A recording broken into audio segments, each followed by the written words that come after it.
Theological graduates, Alan Avukusi Eregwa, Naman Otieno Walala, and Mutsoso Bernard, ready to present a poem entitled Graduates from Kodiaga Prisons. Welcome. What a day is the day in the whole continent, only in that part of Africa called Kenya, specifically in Kodiaga Prison within Kisumu City. Today is the day for the graduates to be produced. Oh, graduates from Kodiaga prisons, if given chance, they can prove themselves. They are ministers at international levels, ready to carry out the great commission from our Lord Jesus Christ to the dying world. What about their academic records? They are all trained and equipped fully from AFCM International and the International Schools of Ministry through Disciples of Mercy.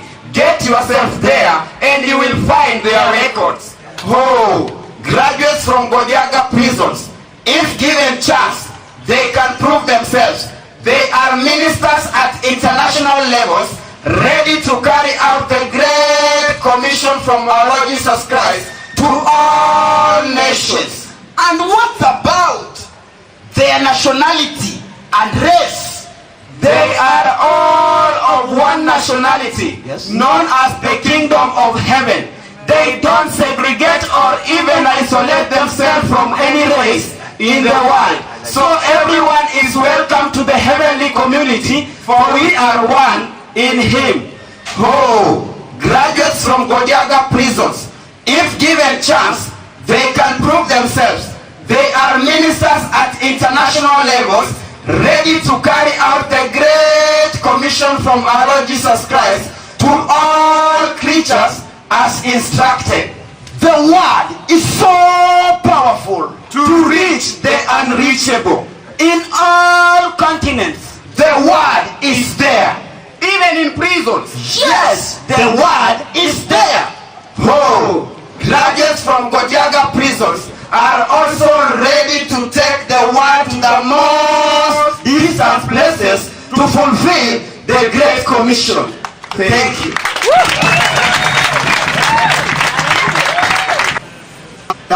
Before you are graduates from Kodiaga prison, George Ateka, Clifford Ochieng, ready to present a poem entitled The Voice of the Voiceless. Welcome. The voice from a distance, only heard by a few people. The world with many betrayers, but only few get the rest. Oh, to whom shall we appeal to? We are the voices of the voiceless. Many folks do not understand that the innocent can be there. They think there are only radicals on the other edge of the world. Oh, to whom shall we appeal to? We are the voices of the voiceless.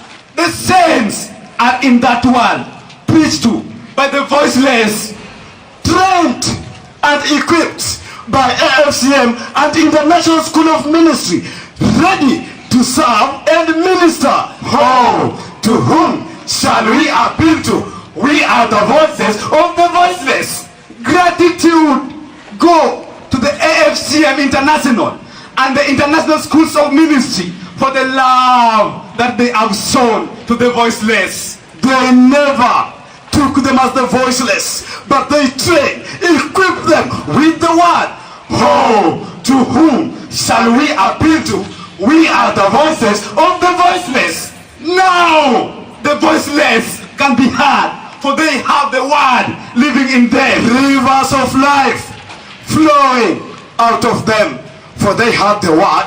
They were taught. Oh, to whom shall we appeal to? We are the voices of the voiceless.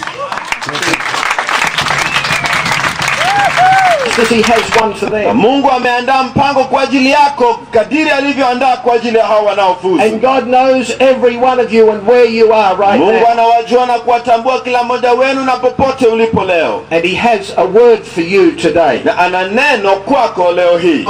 Jesus said, I went to the cross to pay for your sin. Lakini Yesu anasema nilienda msalabani kulipa dhambi zako. And he did that because he loves you. Na alifanya hivyo kwa sababu alikupenda. And Jesus rose again from the dead. Yesu akafufuka tena kutoka kwa wafu. And he's taken the price and the punishment for all our sins. Jesus to come into your heart. Ya kumuuliza Yesu na kumkaribisha ndani yako. Because if you don't know Jesus today, maana kama hujamjua Yesu leo, then he's pointing his finger at you. Leo anakuelekezea kidole. And he's just saying two simple things. Na anasema mambo mawili tu. Follow me. Nifuate mimi. Now I want to pray for you here today. Leo nataka niwaombee wote hapa. Mikono. If that's still you, kama wewe bado umesalia, then put your hand up now. Basi inua mikono juu sasa. What about Jesus is pointing at you? Yesu anakuelekezea. He wants to bring change to your life. Anataka lete mabadiliko katika maisha yako. This is the day that the Lord has made. Hii ndio siku Bwana ameifanya. Amen. Now listen. Sikiza. I'm going to get you to do one more thing. Kuna jambo nataka ufanye. I'm going to get you to speak something out of your mouth. Kuna mambo nataka uyakiri kutoka kinywa chako wewe. I want everybody here to pray.